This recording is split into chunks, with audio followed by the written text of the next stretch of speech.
कुछ एक्सरसाइज आपको बताएंगे जिसकी वजह से आपका स्टैमिना थोड़ा सा इम्प्रूव होगा।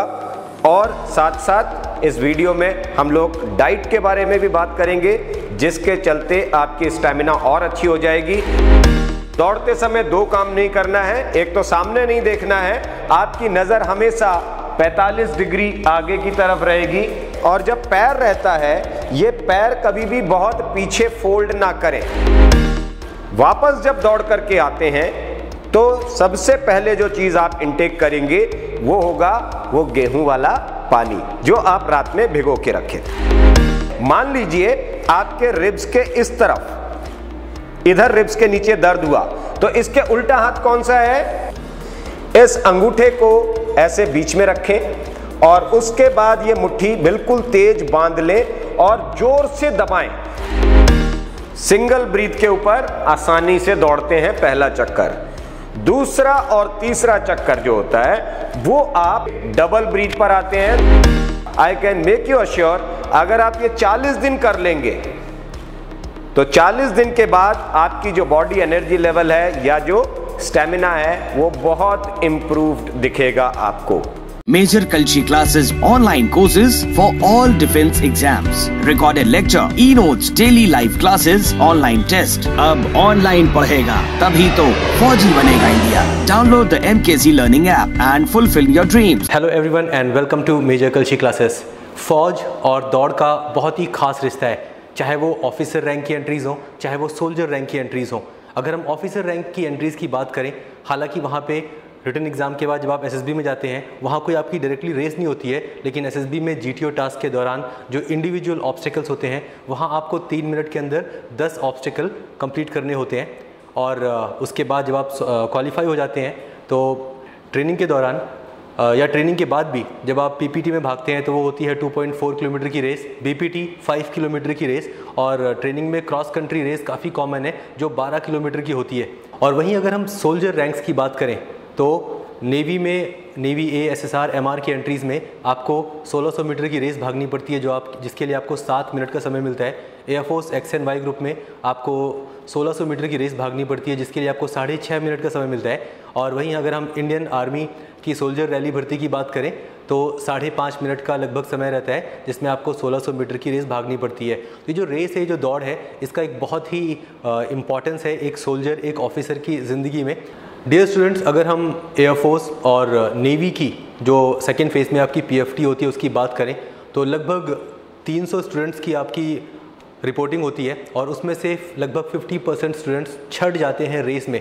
बहुत दुख होता है जब आप इतनी मेहनत करते हैं, मैथ्स, फिजिक्स, इंग्लिश जैसे सब्जेक्ट्स में मेहनत करके आप क्वालिफाई करते हैं, रिटन एग्ज़ाम में पास होते हैं और पीएफटी में सुबह 6 बजे 7 बजे के बीच ही जब आप आउट हो जाते हैं, जब 50% स्टूडेंट्स आउट होते हैं तो बहुत ही एक दुखद मोमेंट होता है। और यहाँ पे सबसे फ़नी बात यह है कि ऐसा नहीं है कि आपको वो लोग समय कम देते हैं, समय आपको पूरे 7 मिनट या 6.5 मिनट मिलते हैं, लेकिन मैक्सिमम बच्चे 1600 मीटर भाग ही नहीं पाते, पहले रुक जाते हैं, हाफ जाते हैं या गिवन समय में नहीं भाग पाते।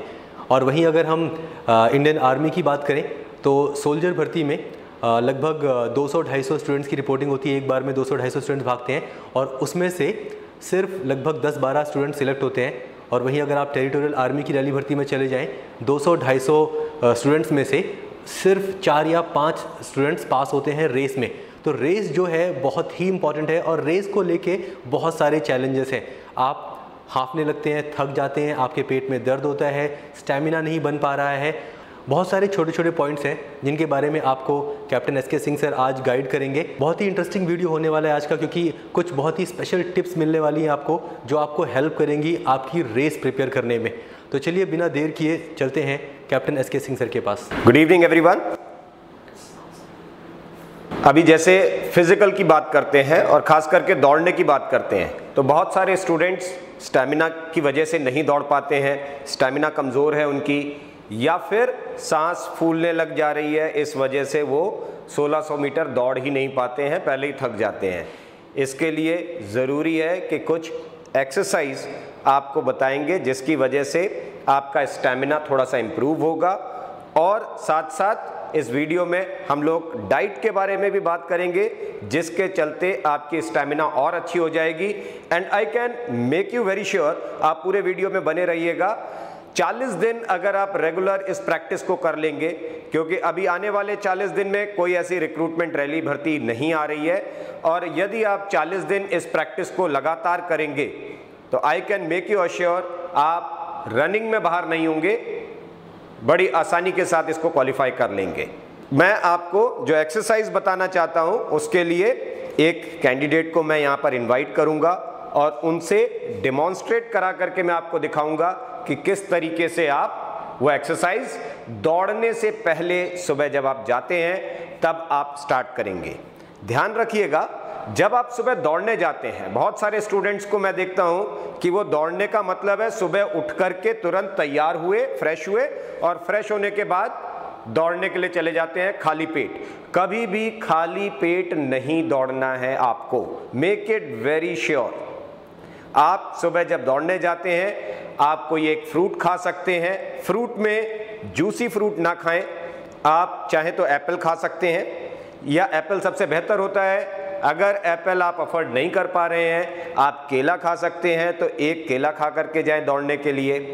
जो ग्रामीण परिवेश के कैंडिडेट्स हैं, वो आसानी से उपलब्ध होने वाला उनके घर में जो चीज़ है वो है गुड़, तो वो कम से कम आधी भेली गुड़ खा लिया करें दौड़ने जाने से पहले, और पानी ना पिए उसके बाद, क्योंकि पानी पियोगे तो दौड़ते समय पेट में दर्द होगा। हालांकि मैं इस वीडियो में यह भी बताऊंगा कि अगर दौड़ते समय आपके पेट में दर्द होने लग जाए तो आप दौड़ना बंद ना करें। क्या ट्रिक्स होंगी जिसकी वजह से आप दौड़ को कंटिन्यू करेंगे और बिना रुके उसको पूरा कर सकेंगे। दूसरी चीज, दौड़ने से पहले बहुत सारे बच्चों को प्रॉब्लम होती है लोअर एब्डोमेन में। उसके लिए आप या तो टाइट जो अंडरवियर आपका होता है या जो अंडरगारमेंट आप पहनते हैं वो टाइट आप पहनिए, स्पेशली वी कट।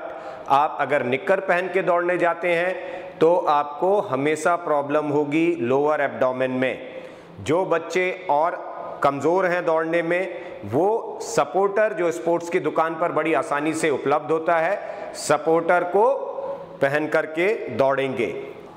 अब मैं आपको कुछ एक्सरसाइज बताता हूं, उन एक्सरसाइज के साथ आप कैसे प्रैक्टिस करेंगे। दौड़ने से पहले वार्म अप एक्सरसाइज क्या होंगी आपके लिए जब आप घर में रेगुलर प्रैक्टिस करते हैं उस समय।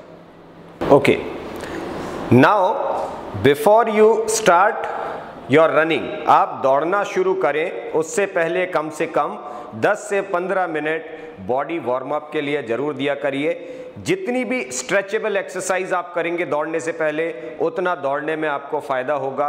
बिना स्ट्रेच किए बॉडी को, बिना उन बॉडी को वार्म अप किए आप डायरेक्ट दौड़ना ना शुरू करें।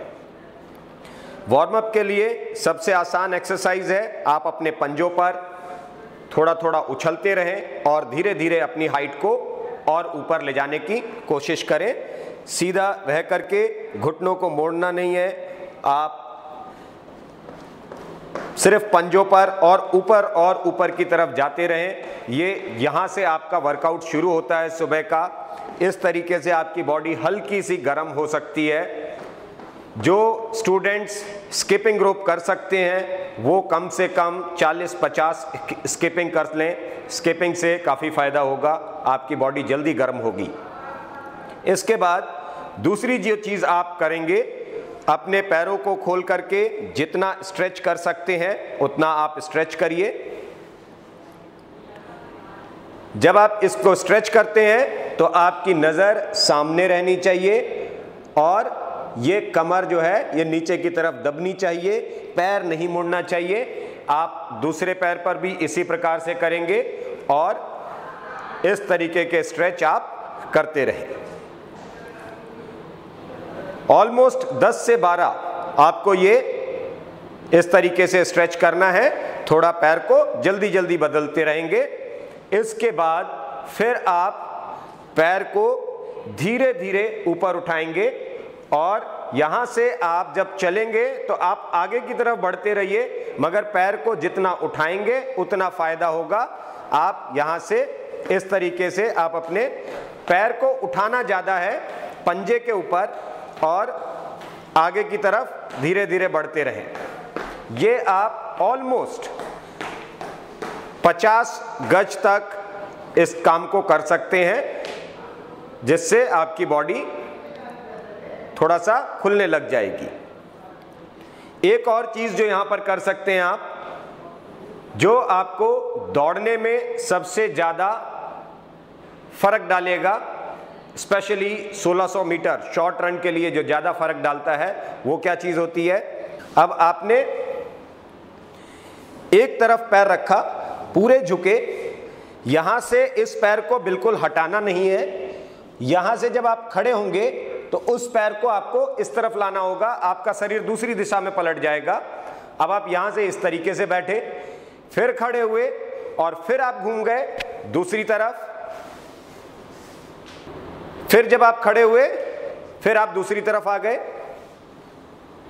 फिर उठ करके आप फिर दूसरी तरफ चले गए, और इस प्रकार से आप इस एक्सरसाइज को ऑलमोस्ट 5 मिनट का समय कम से कम देंगे, ताकि आपके जो पैर है, आपकी जो थाइज है, वो खुलने लग जाएगी। जो बीच का ग्रोइन होता है, ये जो आपका पकड़ जाता है दौड़ते समय, या दर्द होने लग जाता है बहुत सारे कैंडिडेट्स को, ये दर्द काफ़ी हद तक कंट्रोल हो जाएगा अगर आप दौड़ने से पहले इस प्रकार की एक्सरसाइज कर लेते हैं। इसके अलावा आप क्या एक्सरसाइज कर सकते हैं, जैसे पुशअप्स लगाते हैं उस प्रकार से अपनी बॉडी को उस पोस्चर में लाएंगे। अब आप यहां से एक पैर आगे ले जाएंगे, और जब आप पैर ऊपर ले जाते हैं तो ध्यान रखना है कि आपका जब आप पैर को पीछे ले जाते हैं और एक पैर को आगे लाते हैं, तो आपका पूरा दबाव इस कमर पे होना चाहिए। कमर को जितना नीचे ले जाएंगे उतना आपके लिए फायदा रहेगा, और आपकी नजर जितना ऊपर रहेगी उतना ही आपको फायदा होगा बॉडी को स्ट्रेच करने के लिए।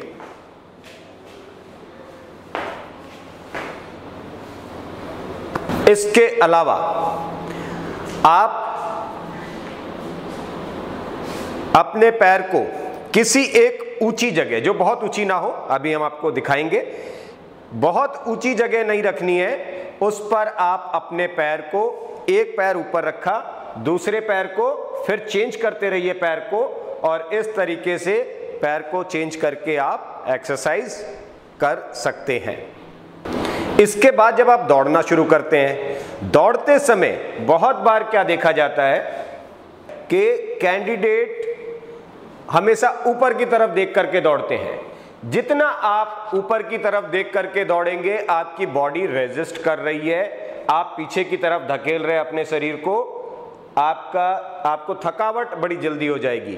तो दौड़ते समय 2 काम नहीं करना है। एक तो सामने नहीं देखना है, आपकी नजर हमेशा 45 डिग्री आगे की तरफ रहेगी, आपकी नजर आगे रहे, और जब पैर रहता है, ये पैर कभी भी बहुत पीछे फोल्ड ना करें, यानी कि पैर को इस तरीके से, पैर को इतना फोल्ड करके जब दौड़ते हैं तो आपका जो ये पार्ट होता है ये बहुत जल्दी थक जाता है।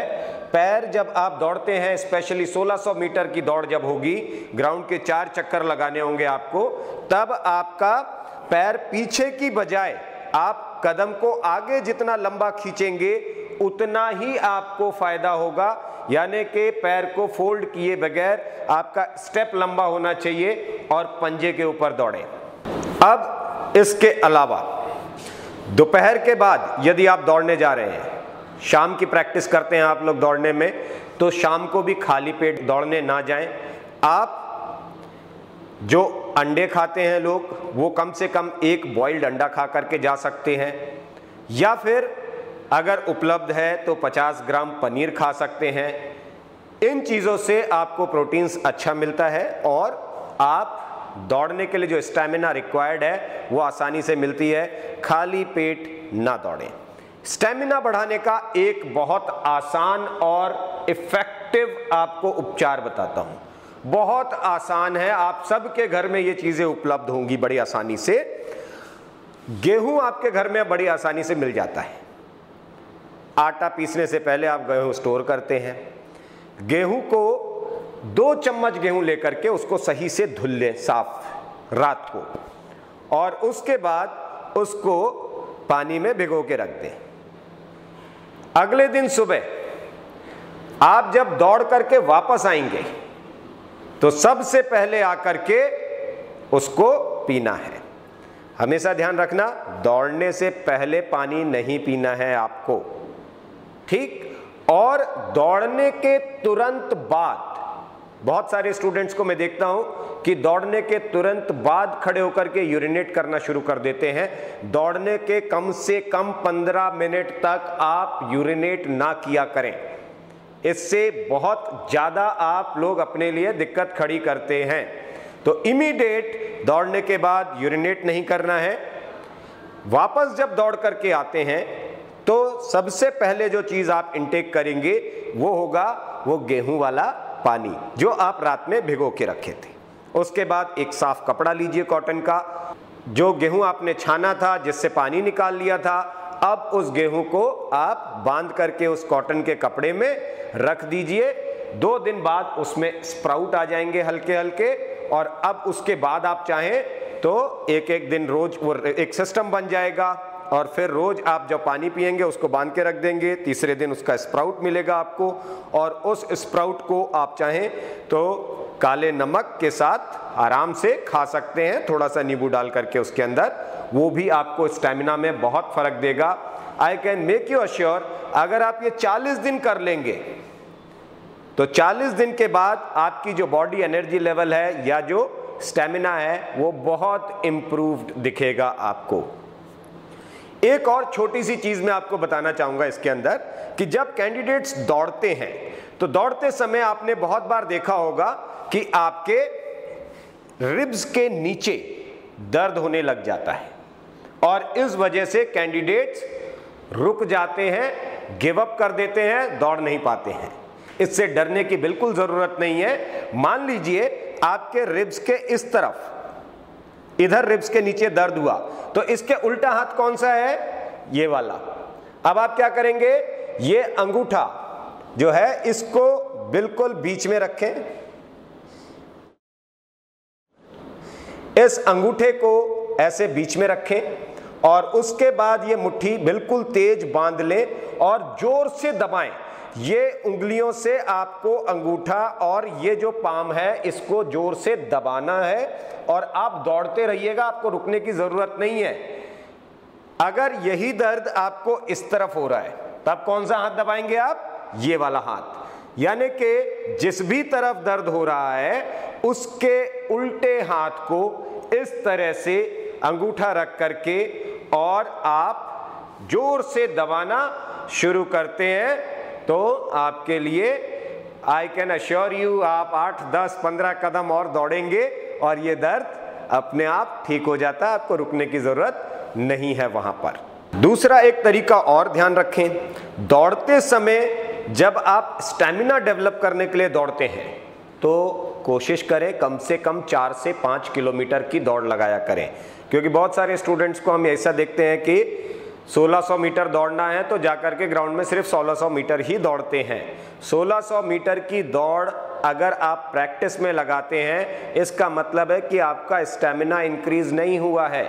आप जब दौड़ते हैं, प्रैक्टिस करते हैं, सुबह और शाम अगर प्रैक्टिस कर रहे हैं तो एक टाइम आप एग्जैक्ट दौड़ दौड़ा करें, तो दूसरी बार आप कोशिश किया करें कि लॉन्ग स्ट्रेच रन लीजिए, यानी कि 5 किलोमीटर दौड़ रहे हैं और वो दौड़ते समय आप ताकत मत लगाइए, आप बहुत तेज दौड़ने की जरूरत नहीं है, पसीना जितना निकालेंगे उतना आपके लिए आसान रहेगा और उतना स्टैमिना भी बना रहेगा आपका।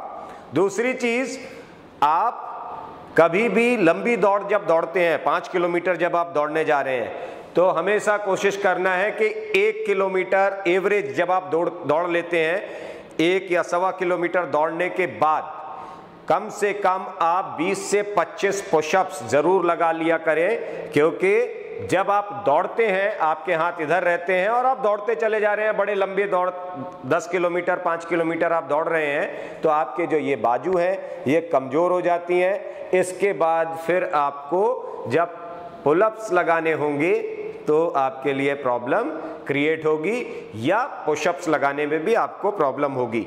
तो आपके बाइसेप्स कमजोर ना हो, इसलिए आप हर 1 से 1.25 किलोमीटर दौड़ के बाद 20 से 25 पुशअप्स जरूर लगा लिया करें बीच में। और जो चीज आपको ध्यान रखनी है, बहुत लोग क्या करते हैं, दौड़ने के तुरंत बाद बैठ जाते हैं। जब आप नीचे बैठ जाते हैं और इसको एकदम से फोल्ड कर लेते हैं, दौड़ने के तुरंत बाद आपका भी बॉडी ठंडा नहीं हुआ है, बिल्कुल शरीर ठंडा नहीं पड़ा, अभी आप दौड़ करके कूल डाउन एक्सरसाइज आपने कोई की नहीं है, और उसके तुरंत बाद यदि आप इस तरीके से फोल्ड करके और रेस्ट करने लग जाएंगे तो बहुत बार ये चांसेस होता है कि आपके पीछे, ये आप लोगों ने ऑब्जर्व किया होगा, बहुत सारे बच्चों को यहां पर यानी कि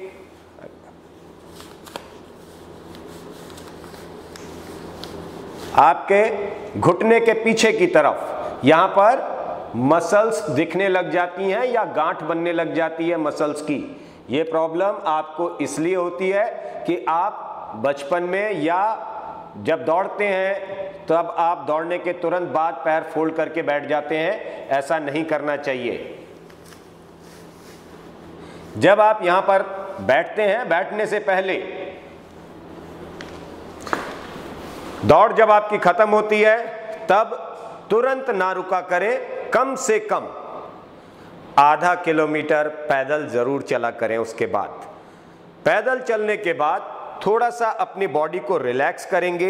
रिलैक्स करने के लिए इस प्रकार की एक्सरसाइज, कूल डाउन एक्सरसाइज कर सकते हैं। यहां पर जब आप नीचे रहते हैं तब अपनी सांस को जोर जोर से अंदर खींचना है और हल्का हल्का बाहर निकालना है।